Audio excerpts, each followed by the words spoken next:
ചിരിച്ചോ.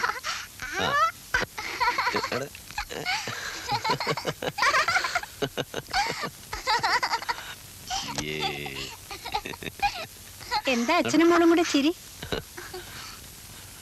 മോൾക്ക് വിശക്കുന്നുണ്ടോ?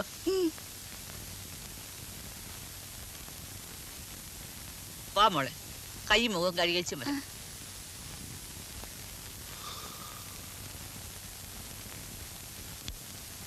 കൈ രൂപല്ലോ ഇരിപ്പുണ്ടോ?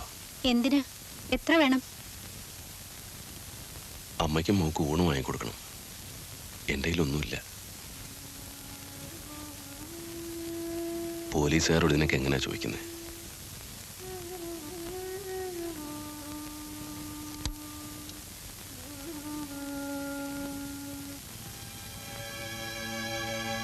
നാണിയമ്മേ, ഡോക്ടർ റൂമിലുണ്ട്. ഇത് അരവിന്ദനാ. സാവിത്രി കുഞ്ഞ് പറഞ്ഞിട്ടാ. എല്ലാവർക്കും ഉണ്ട്, ട്രീസയ്ക്കും ഉണ്ട്.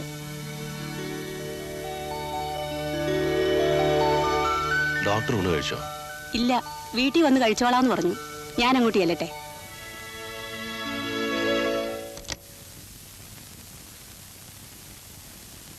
കുഞ്ഞ് ഊണ് കഴിക്കാൻ വരുന്നില്ലേ?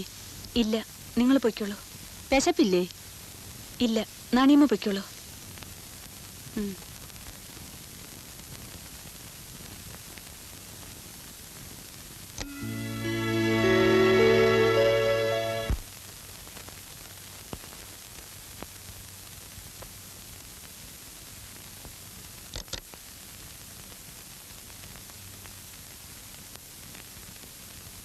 ഊണ് നന്നായിരുന്നോ? സാവിത്രി എനിക്ക് വേണ്ടി ഒരുപാട് ബുദ്ധിമുട്ടുന്നു. ഇപ്പൊ ഇവർക്ക് വേണ്ടി ഞാനിതിനൊക്കെ എന്താ ഒരു പ്രത്യുപകാരം ചെയ്യാ? ഞാനല്പം പാർട്ടി വിരുദ്ധം പറയട്ടെ. ഒരു മൂരാച്ചി ചിന്ത. മരിച്ചു പുനർജന്മം കിട്ടുന്നതുവരെ ആത്മാവ് ഇവിടേക്ക് എങ്ങനെ അലയും? ഒരുപാട് ശക്തികളും കാണും. പിന്നെ എൻ്റെ ആത്മാവിന് ആർക്കെന്ത് സൗഭാഗ്യങ്ങളും നൽകാം. സാവിത്രിക്ക് എന്താ വേണ്ടത്? പ്രമോഷൻ, ഒരുപാട് കൈപുണ്യം. ഉണ്ണി വന്നല്ലോ. അപ്പോ ഒരുപാട് കുട്ടികൾ, ദീർഘസുമംഗലി യോഗം.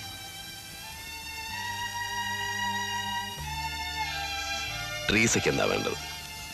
നിനക്ക് നല്ലൊരു പയ്യൻ, അത് ഞാൻ കണ്ടുവച്ചിട്ടുണ്ട്. അരവിന്ദേട്ടാ, അമ്മയ്ക്കൊരു കൊച്ചു വീട്, ഓടിട്ടത്, പട്ടിണിയില്ലാതെ കഴിയാനുള്ള സൗകര്യങ്ങൾ. കുഞ്ഞലക്ഷ്മിക്ക് എന്താണ് ഈ വേണ്ടത്? എന്റെ മോക്ക് എന്താ വേണ്ടത്? അങ്ങ് ചെല്ലുമ്പോ അച്ഛന്റെ മോക്ക്, അച്ഛന്റെ പൊന്നുമോക്ക് എന്ത് കൊണ്ടുവരണം?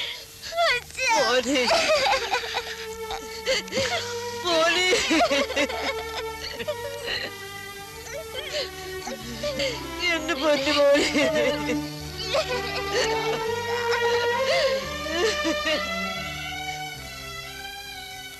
അമ്മേ, എനിക്ക് തൃപ്തിയായി കുഞ്ഞെ, സന്തോഷായി.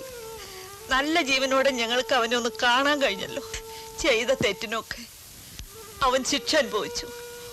ഒരുപാട് വേദന തിന്നത് എന്റെ മോൻ. ഇനി അവര് കൊല്ലാൻ കൊണ്ടുപോകുമ്പോ എന്റെ മോള് എന്തെങ്കിലും മരുന്ന് കൊടുത്ത് വേദനയില്ലാതെ അവനെ കൊല്ലണം. കൊല്ലാൻ വേണ്ടി മോൾ അവനെ വിട്ടുകൊടുക്കരുത്. നിന്റെ കൈകൊണ്ട് അവൻ മരിച്ച അവന് വേദനിക്കില്ല. അമ്മ എന്താണ് ഈ പറയുന്നത്? അവനെ കൊന്നു കളഞ്ഞേക്ക്. എനിക്കിനി അവനെ കാണണ്ട. എനിക്ക് തൃപ്തിയായി. എന്താ അമ്മ ഇത്? നിങ്ങൾ ഇങ്ങനെയൊക്കെ ചെയ്താൽ അരവിന്ദന് വിഷമമാകും. അമ്മേ, ഇനി അരവിന്ദന് വിഷമിപ്പിക്കരുത്. സന്തോഷത്തോടെ യാത്ര പറഞ്ഞിട്ട് വരൂ. എന്റെ വണ്ടിയിൽ തന്നെ അയക്കാം. മുഖം തുടച്ചിട്ട് പോകൂ.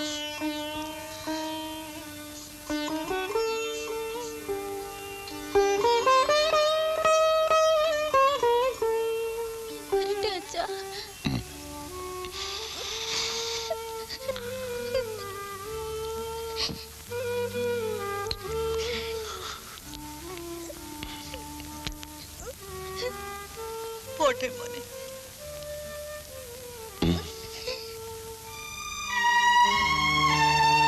കൈക്കൂലിക്കും അഴിമതിക്കും എതിരെ പോരാടുന്ന ഒരു രാഷ്ട്രീയക്കാരന്റെ അമ്മ ചെയ്ത പണി കണ്ടോ?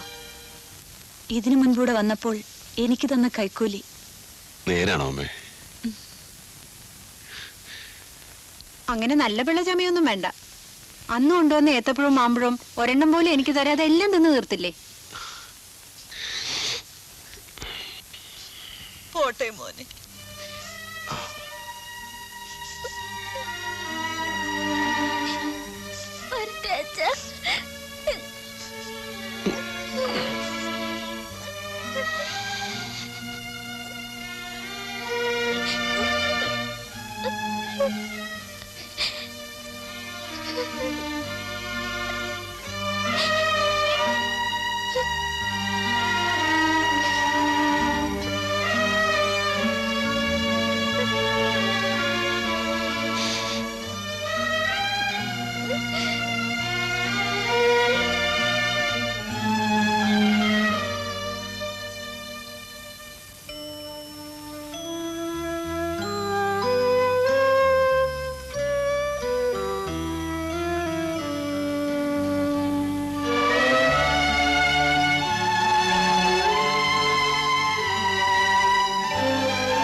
അരവിന്ദനൊരു മരുന്നാ ഇവിടെ ഇല്ലെന്ന് പറഞ്ഞു, പുറത്തുനിന്ന് വാങ്ങണം. താൻ വാർഡിലേക്ക് വെക്കോ. സാർ.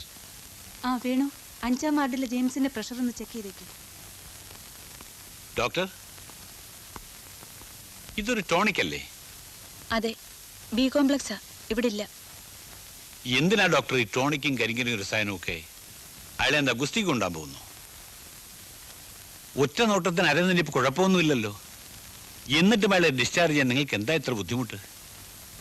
എങ്ങനെയെങ്കിലും അയാളെ കൊലമരം വരെ ഒന്ന് എത്തിച്ചാൽ എനിക്ക് ശ്വാസം നേരെ വീഴും. അത് നിങ്ങളുടെ കാര്യം. അയാൾ എന്റെ പേഷ്യന്റ് ആണ്. എനിക്ക് ഓക്കെ എന്ന് തോന്നാതെ ഞാൻ റിലീസ് ചെയ്യില്ല. ഡോക്ടർക്ക് മനസ്സിലാകില്ല എന്റെ ടെൻഷൻ. ഏത് സാഹചര്യത്തിൽ നിന്ന് രക്ഷപ്പെടാൻ പരിശീലനം ലഭിച്ച ഒരു വിപ്ലവകാരിയാണ് അയാൾ. കട്ടിൽ കിടന്നപ്പോൾ എന്തുമാവട്ടെ, ഇന്ന് അയാൾ പൂർണ്ണ ആരോഗ്യവാനാണ്. 4 പോലീസുകാരെയും വെച്ച് അയാളെ ഇവിടെ സംരക്ഷിക്കുക എന്ന് വെച്ചാൽ നിങ്ങൾക്ക് എന്താ ഇത്ര ധൃതി അയാളെ തൂക്കിക്കൊല്ലാൻ?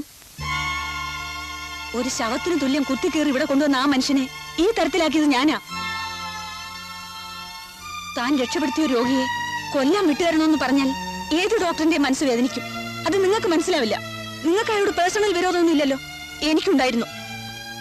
എന്നിട്ട് എന്റെ മനസ്സ് വേദനിക്കുന്നു. എനിക്ക് വേണ്ടി എന്തിനാ സാവിത്രി വഴക്കും ബഹളമൊക്കെ? ഇന്നല്ലെങ്കിൽ നാളെ റിലീസ് ചെയ്യേണ്ടി വരും. ഒരു ദിവസമെങ്കിൽ ഒരു ദിവസം മുമ്പേ. ഈ കാത്തിരിപ്പ് ദുസ്സഹമാണ്. തൂക്കുമരം വരെ ചെന്നെത്താനുള്ള ആരോഗ്യം എനിക്കുണ്ട്. എന്നെ വിട്ടുകൊടുത്തേക്കൂ. ഇല്ല ഇല്ല, ഒരു തൂക്കുമരത്തിന് നിങ്ങളെ ഞാൻ വിട്ടുകൊടുക്കില്ല.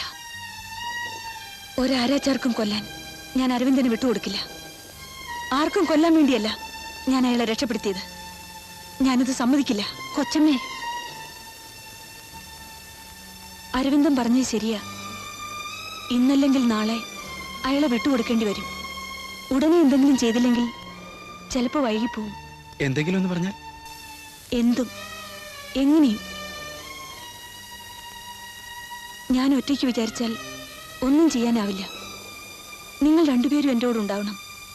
എന്തിനും.